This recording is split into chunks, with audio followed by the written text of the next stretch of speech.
दोस्तों, आज मैं आपको जिस देश के बारे में बताने वाला हूँ, उस देश को दुनिया भर के टूरिस्टों की नज़र में बहुत ही ज़्यादा पसंद किया जाता है। ये देश दुनिया के एकमात्र ऐसी जगह है जहाँ से आप सूरज को पैसिफिक ओशन में उगते हुए देख सकते हो, साथ ही अटलांटिक महासागर में डूबते हुए भी देख सकते हो। इस देश की जो वाइल्ड लाइफ है वो भी सबसे अलग है। इस देश में पक्षियों की 970 से ज़्यादा प्रजातियां भी पाई जाती हैं।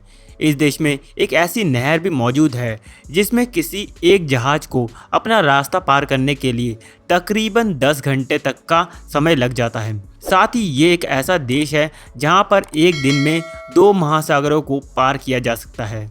दोस्तों, मैं बात कर रहा हूं पनामा देश की, और आज की इस वीडियो में मैं आपको पनामा देश के कुछ हैरत अंगेज़ बातें बताने वाला हूं। तो वीडियो को पूरा लास्ट तक ज़रूर देखें। और अगर आप पहली बार इस चैनल पर आए हो तो प्लीज़ इस चैनल को सब्सक्राइब करें और बेल आइकन को ज़रूर दबाएं ताकि आप ऐसी ही फैक्ट से जुड़ी वीडियोस मिस ना कर दें। तो वीडियो को शुरू करते हैं। पनामा देश का ऑफिशियल नाम है रिपब्लिक ऑफ पनामा। पनामा देश की राजधानी है पनामा सिटी। पनामा की जनसंख्या तकरीबन 40 लाख के आसपास है और ये देश जनसंख्या के मामले में पूरे विश्व में 132वें नंबर पर आता है। पनामा सिटी इस देश की राजधानी होने के साथ साथ इस देश की सबसे बड़ी सिटी भी है। इस सिटी की आबादी 14 लाख के आसपास है। यह शहर एक बैंकिंग हब भी है। आपको मैं बता दूं, दुनिया भर के सबसे ज़्यादा इंटरनेशनल बैंक्स इसी शहर में मौजूद हैं।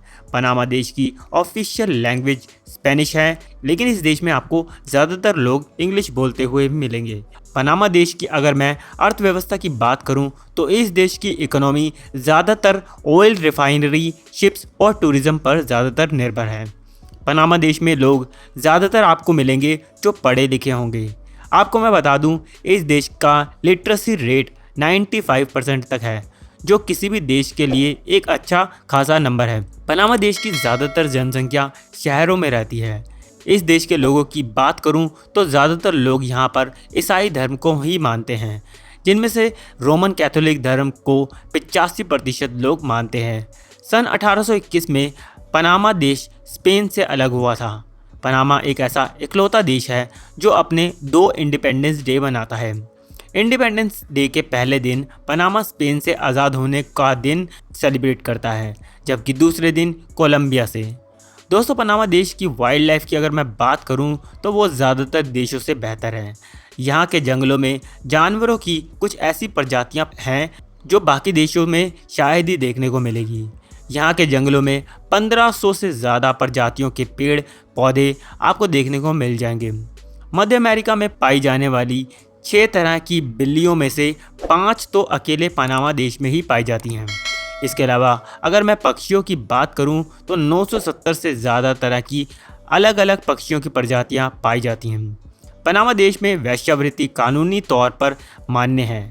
इस देश में 3000 से भी ज़्यादा रजिस्टर्ड वेश्याएं हैं। इसके अलावा अनरजिस्टर्ड महिलाएं और लड़कियां भी हैं जो इस काम को आज़ादी के साथ करती हैं। दोस्तों, क्या आपको पता है अटलांटिक सागर और पैसिफिक सागर की दूरी महज 80 किलोमीटर की है। यानी पनामा एक ऐसा देश है जिस देश से आप एक दिन में एक साथ 2 महासागरों को पार कर सकते हैं। पनामा में मौजूद डैरियन गैप एक ऐसी जगह है जिसे पार करना बेहद ही मुश्किल माना जाता है। यहाँ का पूरा इलाका घने जंगलों और गहरे दलदलों से भरा हुआ है। यहाँ के लोग घने जंगलों के आसपास भी नहीं भटकते हैं। दोस्तों, अब मैं आप बात करता हूँ पनामा नदी के बारे में। दोस्तों, पनामा नदी की कुछ खास बातें हैं, जैसे कि ये नदी इतनी लंबी है कि इस नदी को पार करने में एक जहाज़ को 10 घंटे के करीब लग जाते हैं। ये नहर प्रशांत महासागर को अटलांटिक महासागर से जोड़ती है। पनामा का सबसे ज़्यादा व्यापार इसी रास्ते से किया जाता है। इस नहर से हर साल लगभग 15,000 छोटे बड़े जहाज़ पार करते हैं। इस नहर को बनाने का काम दुनिया भर में इतिहास का सबसे कठिन इंजीनियरिंग का काम माना जाता है। पनामा दुनिया में माल ले जाने वाले जहाज़ों की संख्या के मामले में दूसरे नंबर में आता है।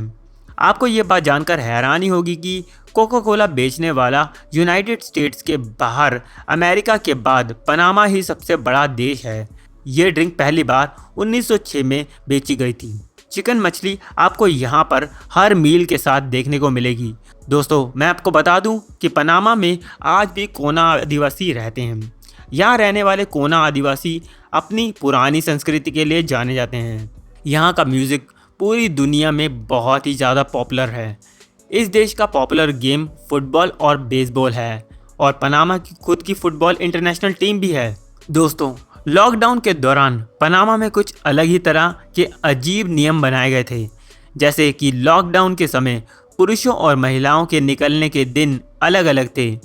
दोस्तों, पनामा देश अपने क्राइम रेट के लिए थोड़ा बदनाम भी है। यहाँ का क्राइम रेट दुनिया में टॉप में आता है। यहाँ पर बड़े बड़े क्राइम बहुत ज़्यादा होते हैं, इसलिए रात के समय यहाँ के लोग बहुत संभल के निकलते हैं।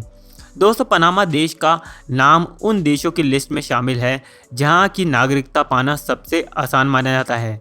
आप यहाँ के किसी भी पुरुष या महिला से शादी कर लेते हैं तो आपको यहाँ की नागरिकता मिल जाती है। पनामा नाम को पारंपरिक रूप से मछलियों का स्थान कहा जाता है।